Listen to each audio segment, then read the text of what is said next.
Assalamualaikum warahmatullahi wabarakatuh. Perkenalkan, nama saya Suci Rustanu Fadila dengan NIM 200025031 dari Prodi Perbankan Syariah kelas 6B.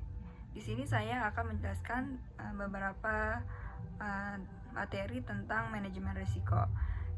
Yang pertama yaitu pengertian dari manajemen risiko, yaitu adalah proses identifikasi, penelitian, dan pengelolaan risiko yang terkait dengan kegiatan organisasi.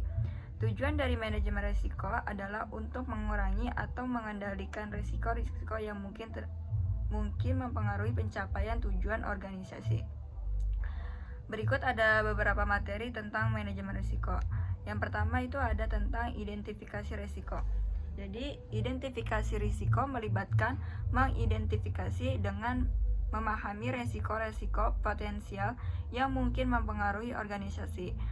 Risiko dapat berasal dari berbagai sumber, termasuk lingkungan internal dan eksternal organisasi. Pada tahap ini, resiko-resiko yang terkait dengan tujuan organisasi diidentifikasikan secara sistematis. Kemudian yang kedua ada evaluasi dan analisis risiko. Setelah diidentifikasi risiko dilakukan, langkah selanjutnya adalah melakukan potensial dari risiko tersebut terhadap organisasi. Evaluasi risiko melibatkan penilaian terhadap dampak potensial dari risiko tersebut terhadap organisasi, serta probabilitas terjadinya. Analisis risiko membantu dalam memahami sifat risiko, mengidentifikasi pola atau tren, serta memperoleh pemahaman yang lebih mendalam tentang risiko-risiko yang dihadapi oleh organisasi. Kemudian yang ketiga ada penilaian risiko. Setelah evaluasi dan analisis risiko, risiko-risiko yang diidentifikasi harus dinilai untuk menentukan tingkat risiko. Penilaian risiko melibatkan penilaian terhadap dampak potensial dan kemungkinan terjadinya risiko secara keseluruhan. Hasil penelitian risiko akan membantu dan mengidentifikasi risiko yang perlu diprioritaskan untuk mengelola lebih lanjut. Yang keempat ada pengelolaan risiko. Setelah penelitian risiko, langkah selanjutnya adalah pengelolaan risiko. Pengelolaan risiko mencakup pengembangan strategi dan rencana untuk mengurangi, mentransfer, menghindari, atau menerima risiko. Tujuan pengelolaan risiko adalah untuk mengendalikan atau mengurangi dampak risiko pada organisasi. Ini melibatkan implementasi tindakan pencegahan, mitigasi, pemindahan risiko atau asuransi atau kontrak, serta pengembangan rencana kontinuitas bisnis untuk menghadapi risiko yang tidak dapat dihindari. Kemudian yang kelima ada monitor atau tinjauan risiko. Manajemen risiko adalah proses berkelanjutan sehingga penting untuk melakukan pemantauan atau tindakan risiko secara teratur. Risiko-risiko untuk dipantau untuk memastikan bahwa tindakan pengelolaan risiko yang diambil efektif. Jika ada perubahan dalam lingkungan atau kondisi bisnis, tinjauan risiko perlu dilakukan untuk penilaian apakah risiko-risiko yang diidentifikasi masih relevan dan apakah strategi pengelolaan risiko perlu diperbarui.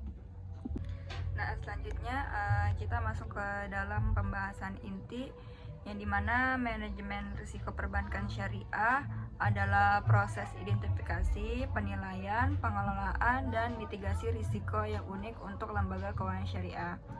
Manajemen risiko perbankan syariah melibatkan prinsip-prinsip syariah yang melanggar riba atau bunga dan aktivitas yang tidak sesuai dengan prinsip Islam. Kemudian selanjutnya ada beberapa aspek penting dalam manajemen risiko perbankan syariah. Yang pertama itu ada risiko syariah, yang mana risiko syariah adalah risiko yang timbul akibat pelanggaran terhadap prinsip-prinsip syariah. Risiko ini mencakup risiko riba, risiko gharar atau ketidakpastian, risiko maisir atau perjudian, dan risiko aktivitas yang tidak sesuai dengan prinsip-prinsip Islam. Kemudian manajemen risiko perbankan syariah harus memastikan kepatuhan terhadap prinsip-prinsip syariah dalam semua aspek operasional banknya.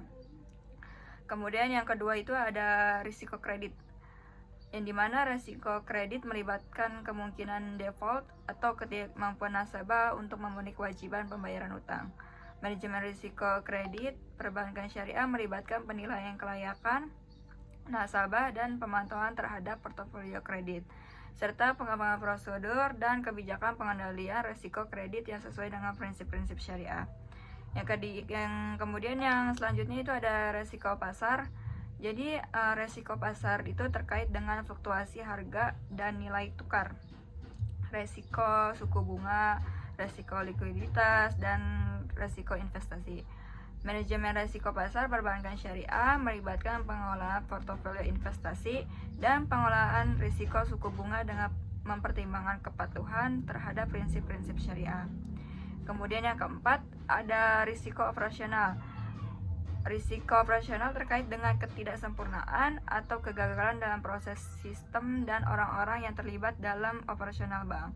Manajemen risiko operasional perbankan syariah melibatkan identifikasi, penilaian, dan pengendalian risiko-risiko operasional untuk memastikan berkelanjutan operasional yang sesuai dengan prinsip-prinsip syariah. Kemudian selanjutnya yang kelima itu ada risiko kepatuhan. Risiko kepatuhan terkait dengan pelanggaran terhadap peraturan dan ketentuan yang berlaku, baik dari segi syariah maupun regulasi perbankan. Manajemen risiko kepatuhan perbankan syariah melibatkan penerapan sistem pengadilan internal yang kuat untuk memastikan kepatuhan terhadap prinsip-prinsip syariah dan peraturan yang berlaku. Kemudian yang terakhir ada risiko reputasi. Risiko reputasi terkait dengan citra dan kepercayaan publik terhadap bank syariah. Manajemen risiko reputasi perbankan syariah melibatkan pemantauan dan perlindungan reputasi bank melalui transparansi, kualitas layanan, dan kepatuhan terhadap prinsip-prinsip syariah.